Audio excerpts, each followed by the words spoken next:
importantly, they said to me very nicely through my people, could we have more time? Because we're talking about tomorrow night, which is pretty quick. And if they don't do what they have to do, I will knock out their power plants. They asked for 7 and I gave them 10. You got 10 days. And they were very thankful about that. Now, they may say, oh, we're not speaking. I don't like that because that wasn't true the last time, as you found out. But we are speaking, and it's going fairly well. And so I gave them 10 days. The clock just got reset, but the pressure remains. President Trump extending the pause on energy strikes, giving Iran a 10-day window to make a deal. Welcome to the Big Money Show. I'm Brian Brenberg, along with my co-hosts Taylor Riggs, Dagan McDowell, Jackie DeAngelis, and with us for the hour, Fox Business contributor and host of The Fixer, Marcus Lemonis. Welcome, sir. Nice to meet you. Thank you. Well, Iran allowed multiple oil tankers to pass through the Strait of Hormuz, a move Trump called a goodwill gesture. But while diplomacy plays out, the fighting continues. Israel targeting weapons facilities in Tehran and taking out key military figures. This as U.S. forces are building up in the region. Markets are responding, sending crude oil up again today. Stocks continue to get slammed. The S&P 500 and NASDAQ heading toward their 5th straight down week. It's the longest losing streak for the S&P in nearly 4 years. All right, lots of market data to get to. We will get to that. But Marcus, I want to come to you first on kind of the negotiation of this whole thing. Rarely do I see you in the office when you're not negotiating something. So I know you're a student of this stuff. You're watching what's happening with the president in Iran. Does it give you confidence that we're heading toward a deal or not? Well, this is the art of negotiation, but there's still very much applied pressure. The problem is the market isn't buying it. They're not buying the term. They're not buying the tenor. They're not buying any of it. And I think what's happening right now, at least for me, is there seems to be, again, a lack of clarity. I give the president a compliment in that he is at least communicating. This is what's happening. This is what I'm saying. This is what they're saying. And maybe there's some exaggeration or maybe there's not. The unfortunate part is the market doesn't believe much of it right now. Taylor, we got this kind of 10-day pause, okay? 10 days to work things out.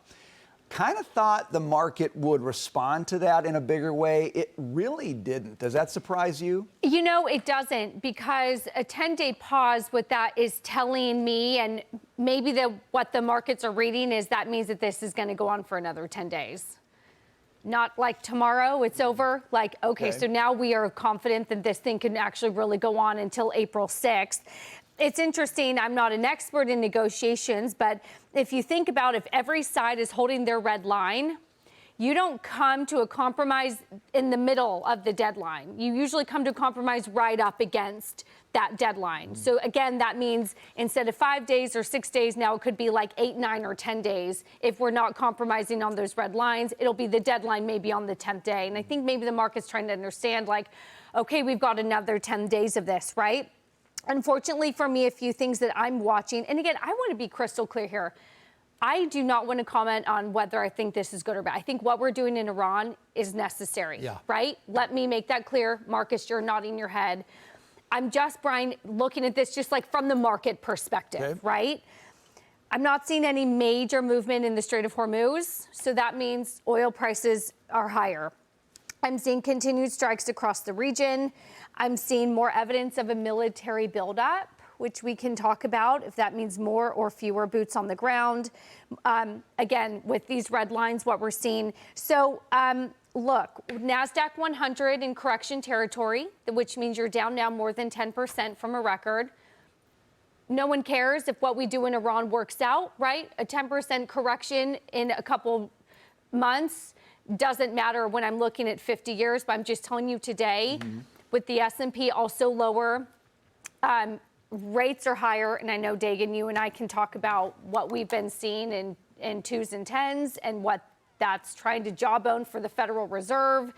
So there's a lot going on from the market perspective. Dagan, the Pentagon is considering, reportedly, sending 10,000 additional troops to the Middle East. We've talked about negotiation. Do you view that as a move away from the negotiating table to strengthen leverage and get things done? Do you think the likelihood is high that those 10,000 could be used in that theater? What do you say? I just know that if you press resolution through negotiation, you must also press resolution through decimation. And that you can't, that the Trump administration is moving forward with two different paths simultaneously. That kind of one influences the other. Just the very presence of these troops with the additional some 10,000 troops there. But one thing that I do know, and that is certainly showing up in stocks, in fixed income, is that higher energy costs and higher borrowing costs are here, will be here much longer than people are anticipating. And we're staring at what will be a global economic slowdown. There is an energy shock around the world. I know President Trump says the United States, doesn't need oil from the Strait of Hormuz. Well, very important parts of the globe do, and liquefied natural gas. You have panic buying of gasoline in Australia, and hundreds of gas stations are out of petrol. And just here in the United States, I'm going to tick off a few things that are troubling. The Permian Basin, the Dallas Federal Reserve comes out with a regular survey related to energy. The Permian Basin break-even price for exploration and production has gone up. It's now $67 a barrel, up from $65 last year. Not much, but again, higher energy prices are here to stay. Just in this past month, we've had the sales at restaurants, the price spike. So gasoline prices are close to $4 a gallon nationwide, $3.98 right now, 34% increase before this conflict started. In every single week this month, in March, restaurant industry sales have fallen, particularly at fast food restaurants. And if you look at interest rates, 4.42 on the 10-year right now, mortgage rates are at 6.4. The move higher in U.S. yields is entirely driven by the term premium, which is the extra compensation, which is what I've been talking about from day one, that investors demand for holding longer-term bonds, treasuries. That's because of the supply and the added supply that is coming on, where you are going to demand a higher payment for the risk that you're going to be taking on. And it actually has nothing to do with inflation expectations. It is just the term premium that is sending these yields higher. And with the supply and what we're spending on a war that may not be over in a few weeks, that's going to go higher as well. And that hurts us, it hurts consumers, and it hurts the world. Jackie, how interested do you think President Trump is? He's not binding himself to timeframes, right? He's saying, look, we'll do this as long as we need to. But do you get the sense in the way things are playing out that he's really pressing hard to get this done and get it done as fast as possible, consistent with our military objectives? I feel like he is on Trump time right now. He wants this happening. And I wonder if you think that's true. And if it's true, if some of these negatives that we're talking about here could unwind pretty quickly. I think he wants to stay true to his timeline as much as he possibly can. Of course, we've always said with war, there are unforeseen things that could happen.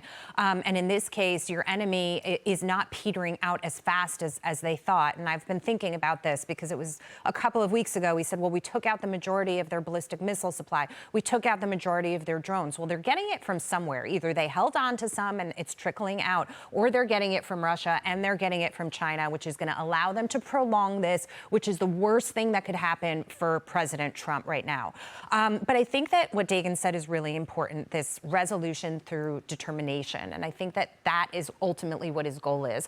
I think, once again, he's building the case. We talked to them. We tried.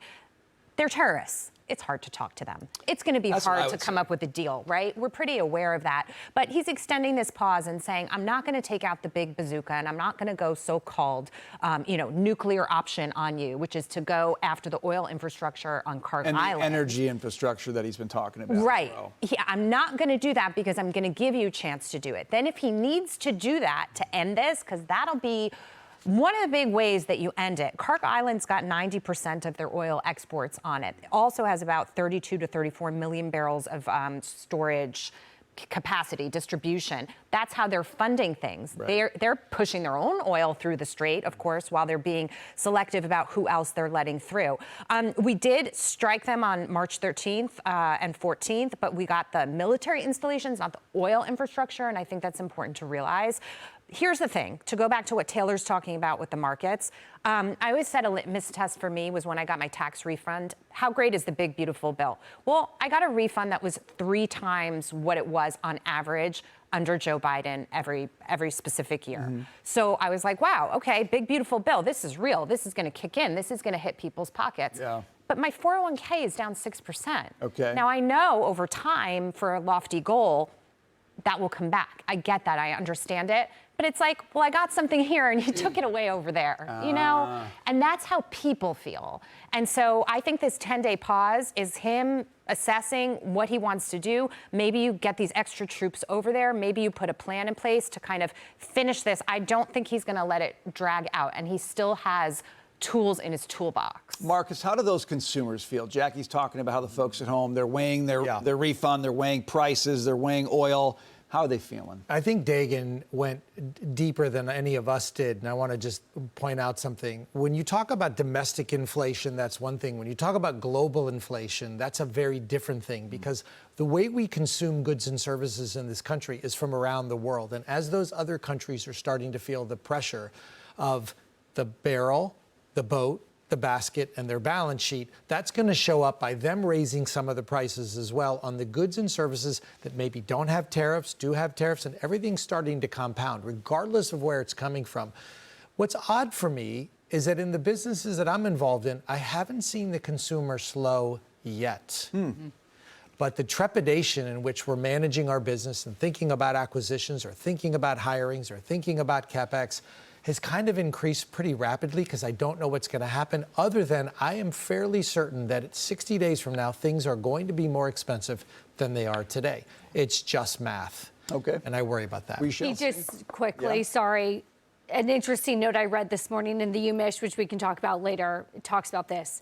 It's right now sentiment destruction, not demand destruction. Now, there's a question of if or when we get to demand destruction, but right now it feels like it's sentiment only. What you feel, not what you do. What I'm doing. So we'll see if what you feel translates into what you do. Maybe that 60-day time frame has But something to do with it. those restaurant sales Are not good. suggest that there is demand destruction. Not good in good weather. Right. Well, I continue to eat fast food at a rapid pace, and I'm sorry that hasn't lifted the industry. Okay, as the situation in the Middle East continues to evolve, join Fox in supporting our troops. From daily needs to global emergencies, help us be there for those who serve. Scan the QR code or head to go.fox/Red Cross to donate to Service to the Armed Forces today.